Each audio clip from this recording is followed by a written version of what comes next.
Anyway, welcome to the woods. I had to do a video right here today. And I'm like, well, doesn't matter. This little outcropping of pine trees and all these pine needles under it. Been there for a long time. And man, I'm just walking down that trail then. It smelled so good. I'm like, I have to find a spot to sit down over here. Breathing it in, it's magical. Just the right amount of humidity in the air and the right amount of heating up of the ground, and man, the smell came out so strong. And I've been, in the pine woods, whatever, in California, redwood forest, and it's so magical there. The smell and the canopy so way up high that blocks the sun, and there's really no plants grow between these types of pine trees either. And anyway, just spectacular. So, just another invitation to get you out in the woods. Or this isn't really out in the woods. This is, parking lots right down there.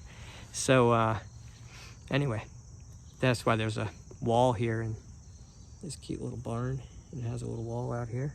And there I am, sitting here with you fine folks. All right.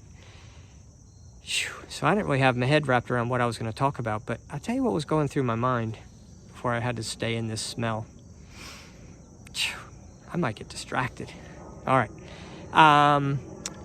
Is if I had known when I was younger the things I know now. I mean, that's so cliche. It's like, oh yeah, what older person wouldn't say that, But I'm saying no. I mean, like, just from society in general.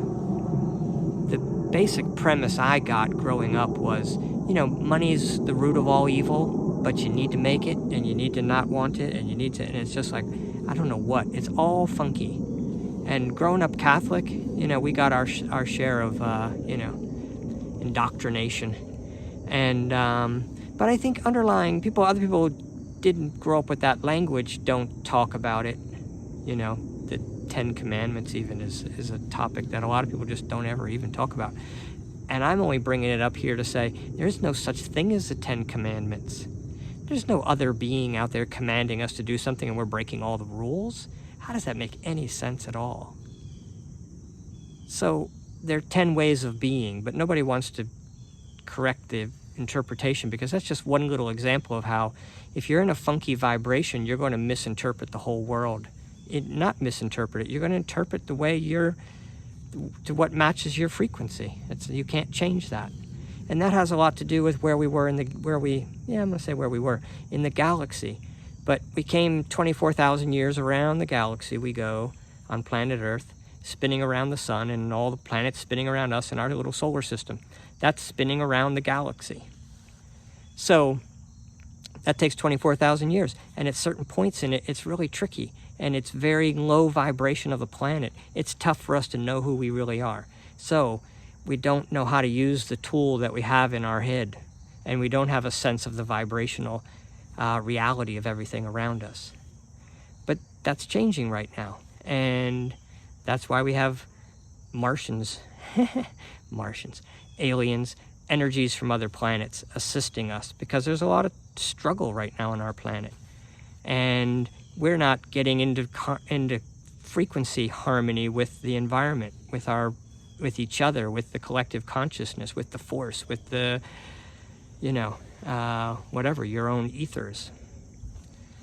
And what blocks people from doing that is the same thing that just makes your life difficult. So if you see your life as difficult, if things on the planet aren't exactly the way we want them, then we got to realize that it's just our holding back, our fear, our not meshing with the energy of the environment. I'm going to use that term for now, but we'll get into a little more definition about that.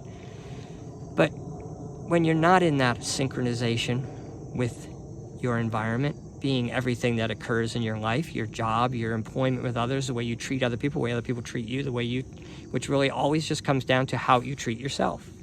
We generally are carrying that sense of we've done something wrong, we're trying to make good on it. Nobody's living up to the 10 Commandments, and generally speaking, God is pretty pissed off at us, and lots of people go to hell, and, I'm way past all that stuff, but I'm like, oh, but it goes so much deeper. It's the other way is so much, it's very difficult for people. It's tricky. I don't know why I went my whole life before somebody could really explain to me what I know now. No, I think that's really the key point. I was looking for the information because I was keyed up on it, and I researched everything I could all my life. But I got busy with kids and things like that, so I just got about working and running a business and employing people, and I could have done a lot more. Not this isn't one of those videos of, oh, I wish I had done more, I feel bad about myself. I'm just saying that this power of connecting and really focusing on how free are you of your own sort of fears and questions and doubts about yourself and the way the universe works, all that little fear vibration, it definitely plays into, if you're going to be successful in business, has a lot to do with what can you stomach as far as like, are you going to make money, or what do you deserve to charge a customer, or what do you deserve to, what's right to pay other people, how much do you use for yourself. There's a lot of stuff going on for, everybody really. But I was a business owner, so I just had a little bit more sense of the way I thought about money had a lot to do with how successful I and other people were. And I knew these principles. I grew up with the sort of, watch out, God's not real happy with you. But I knew there was another twist on all that story. And so I migrated to that, 40 years ago.